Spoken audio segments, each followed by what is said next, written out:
Hi friends, வாங்க இன்றைக்கி இந்த காயெல்லாம் மெட்ராஸுக்கு பேக் பண்ணிக்கிட்டு இருக்கோம். என் பொண்ணு மெட்ராஸில் இருக்கிறா. சரி அவளுக்கு கொடுத்து விடலாம் அப்படின்ட்டு தான் பேக் பண்ணிக்கிட்டு இருக்கோம்.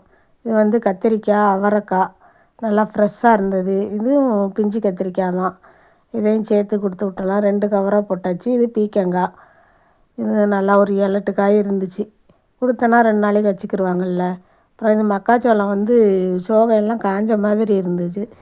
சரி முத்தி இருக்குமோ, ஒரு வேளை முத்தலாக இருக்குமான்னு விரித்து பார்த்தேன். ஆனால் முத்தலை நல்லா தான் இருந்தது. சரி ஒரு டைமு அவிச்சு சாப்பிட்டுக்கலாம், பிள்ளைங்க சூடாக சாப்பிட்டுக்கலாம், நல்லா தான் இருக்கும். அப்புறம் 2-3 கத்திரிக்காய், தக்காளி இருந்தது. அப்புறம் இந்த கத்திரிக்காயெல்லாம் ஆட்டுக்குட்டிக்கு தான். ஆனால் நிறையா சூத்தையாக இருக்குது. அப்புறமேட்டு நறுக்கணும்.